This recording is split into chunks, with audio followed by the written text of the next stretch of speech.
Welcome to speed earning dot in. Option trading में हम अगला कदम उठाते हैं। हाँ, ऑप्शन में थोड़ी सी चीज़ आप रिपीट कर लें। इंडेक्स ऑप्शन मीन्स निफ्टी और बैंक निफ्टी के call put. Stock option means stocks की कॉल पुट।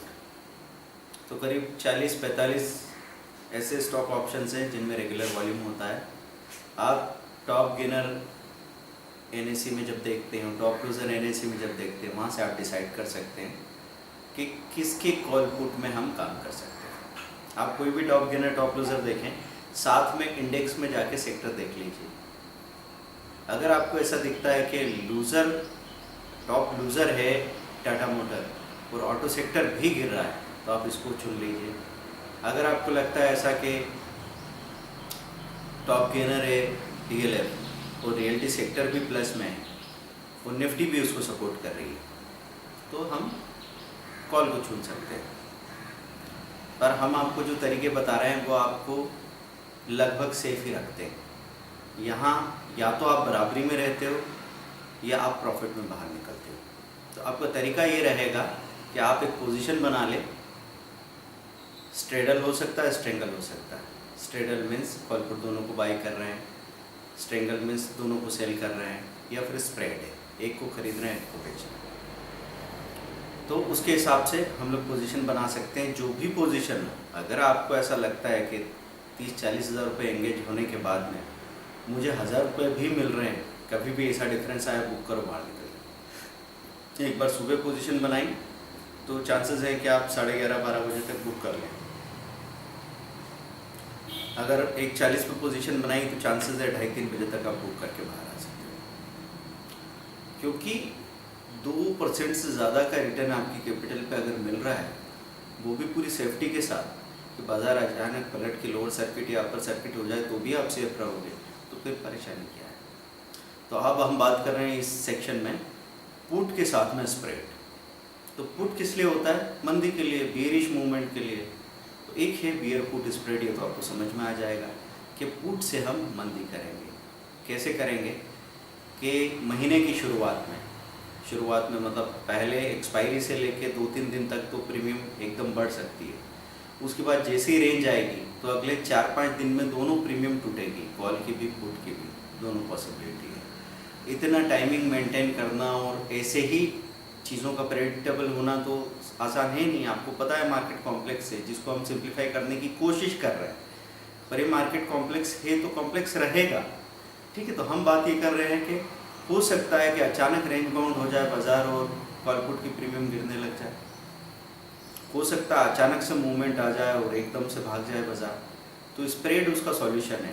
तो हमको ऐसा लगा कि पिछली बार जो चीज़ टॉप गेनर की तरह हो गई है, लेकिन अभी वो अपने साल भर के लो के करीब है, थोड़ी शॉर्ट कवरिंग के बाद फिर गिर सकती है, उसमें पुट की पोजीशन बना लो। तो जैसे टाटा मोटर भी लो छूना चाह रहा है, या फिर हम कई बार उसको केयरनर को देखते हैं या टाटा स्टील को देखते हैं, वीडीएल को देखते हैं, ये थोड़ा ऊपर आते हैं फिर लुढ़क के नीचे जाते हैं। तो हमने क्या किया, एक बड़ा पुट ले लिया, खरीद लिया। बड़ा पुट मतलब समझो वीडीएल खड़ा है 99, तो 95 का पुट आपने ले लिया और 90 का पुट शॉर्ट कर दिया। तो 95 का पुट आपको सपोज 5 रुपीज़ की प्राइस पे चल रहा है, 2000 शेयर का लॉट है, तो 10,000 रुपये एंगेज हो रहा है और आप उधर 3 रुपीज़ के पुट को शॉर्ट कर रहे हैं। तो आपका जो टोटल पॉसिबल लॉस है वो 5 भी ज़ीरो हो जाए तो 5 रुपये यहाँ चला जाएगा, 3 भी ज़ीरो हो जाए तो 3 में 3 रुपये मिल जाएगा। टोटल ये 3 और 5 के बीच का 2 रुपये का डिफरेंस ही आपका मैक्सिमम पॉसिबल लॉस है। ये भी कब? एक्सपायरी के दिन, क्योंकि ज़ीरो तो तभी होंगे। उसके पहले नॉर्मल दिनों तक 20 तारीख तक तो ऐसा होने ही नहीं वाला, तो 20 तारीख तक तो लगभग आप बराबरी में रहेंगे। तो इसमें क्या किया आपने? बड़े पुट को खरीदा और छोटे पुट को शॉर्ट किया, जबकि आपको मंदी की पूरी संभावना थी। अगर आप गलत भी होते हैं तो ऐसा होगा कि ये 10 रुपये वाला पुट गिर के 4 रुपये रह गया, तो उधर 5 रुपये वाला पुट भी गिर के 1 रुपये रह गया। इस तरह की पॉसिबिलिटी बनेगी। या 5 या 3 की बात करें तो 5 रुपये वाला पुट गिर के 2 रुपये रह गया, तो 3 वाला पुट भी गिर के उधर 2.5 रुपये गिर जाएगा, 3 रुपये गिर जाएगा, बराबरी में आपका काम हो थोड़ा बहुत नुकसान हो तो कॉल पुट में उसको आप कंसिडर नहीं करें, क्योंकि आप अगर एक रिस्की प्लेटफॉर्म में काम कर रहे हैं तो जिस गति से यहाँ पैसा जाता है उसी गति से वापस आता है। तो ये हो गई 15 तारीख के पहले की बातें, बल्कि 10 तारीख और मानो तो सेफ है। इसके बाद आती है 15 तारीख के बाद की बात, एक्सपायरी आने वाली है, तो तीसरा और चौथा हफ्ता काफ़ी रिस्की हो सकता है। उस केस में फिर हम जो चीज़ें आपको बहुत स्ट्रॉन्ग दिख रही है उसका आप कॉल नहीं खरीद सकते। निफ्टी ऊपर जा रही है, कुछ सेक्टर कुछ स्टॉक बड़े स्ट्रॉन्ग है, लेकिन हम उसके पुट से काम करेंगे क्योंकि हम खरीद नहीं सकते ना कॉल। तो कॉल खरीदने की बजाय हम लोग क्या कर रहे हैं, उसका बड़ा पुट शॉर्ट कर रहे हैं और छोटा पुट खरीद रहे हैं। मतलब हम जब हमको उसमें तेजी दिखती है तो पुट से हम बुलिशनेस कर रहे हैं, उसको कहेंगे बुल पुट स्प्रेड। तो अगर आपको ऐसा लगता है कि कोई चीज़ अपने 52 हफ्तों के हाई के करीब है और अब उसमें करेक्शन आ चुका था, करेक्शन के बाद वो वापस हाई तोड़ने की तैयारी में है और वो चीज़ ऑप्शन में अवेलेबल है, ऑप्शन में रेगुलर वॉल्यूम होता है, उसकी इम्प्लाइड वोलेटिलिटी भी चेक कर ली हमने, फिर हम ये कोशिश कर रहे हैं कि उसके बड़े पुट को शॉर्ट करें। जैसे मुझे लगा कि रिलायंस रिकवर करने वाला है, या मुझे लगा इस महीने शायद आइडिया, भारतीय एयरटेल रिकवर करे, तो आइडिया खड़ा है 143 पे, तो मैं क्या करूँगा, मुझे दिख रहा है 145 था, बाजार गिरा तो 43 तक आ गया, हो सकता है वापस 50 जाएगा, वो 140 का पुट शॉर्ट कर दूँगा। वो समझो 6-7 रुपीज़ के 7 रुपीज़ के आसपास चल रहा है, 140 का पुट शॉर्ट कर दिया और 130 का पुट खरीद लिया जो 2 या 2.5 रुपये है। थोड़ा बड़ा भी हम लोग कर सकते हैं, वैसे खरीदने की बात करेंगे तो छोटा क्यों खरीदेंगे, क्योंकि एक्सपायरी में खरीदने वाली चीज़ इतनी छोटी रखो कि उसकी गलने की संभावना भी हो तो चलेगा, तो 2 रुपये या 1.5 रुपये वाला ही पुट खरीद लेंगे। तो इस केस में क्या बनेगा कि जैसा हम सोच रहे हैं उसी डायरेक्शन में अगर बाजार जा रहा है, निफ्टी सपोर्ट कर रही है, आइडिया स्ट्रॉन्ग है, उसने अपना रेजिस्टेंस तोड़ा है, तो वो अगले रेजिस्टेंस तक वो तेज़ी से जाने वाला है। तो इसको देखने के लिए आप क्वार्टर 6 मंथ का चार्ट वगैरह देखेंगे, फिर ही आप तय करेंगे। उसी डायरेक्शन में अगर चीज़ें हो रही है तो पुट बहुत तेज़ी से नीचे आएगा। तो अगर मैंने 7 रुपये का पुट खरीदा है तो चांसेस है वो 2.5 रुपये 2 रुपये आ जाए, 5 रुपये नीचे गिर जाए।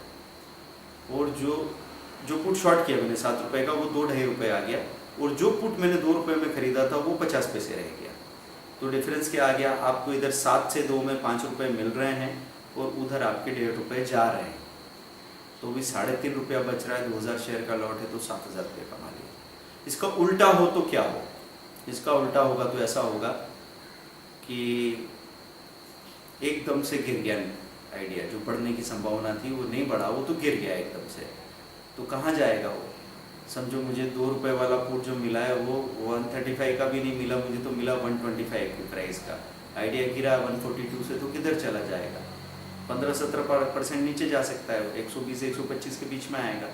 तो 125 वाला पुट उस वक्त 2 रुपये से बढ़ के 9 रुपये हो चुका होगा, 8-9 रुपये, और ये वाला जो पुट था 10 रुपये वाला, ये गिर के 2-3 रुपये पे जाके अटक चुका होगा, लगभग बराबरी में आप रहेंगे, तो वहाँ भी आप सेफ है।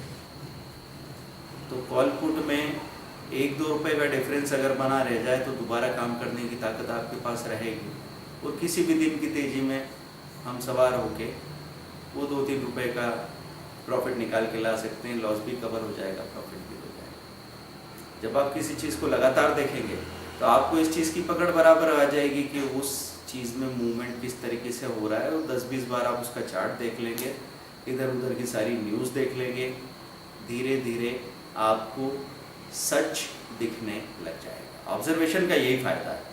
तो ये हमने देखा beer put spread and bull put spread. Beer put spread कैसे करते हैं, बड़ा पुट खरीद के छोटा पुट बेचते हैं। बुल पुट स्प्रेड कैसे करते हैं, बड़ा पुट बेचते हैं, छोटा पुट खरीदते हैं। Thank you very much, bye.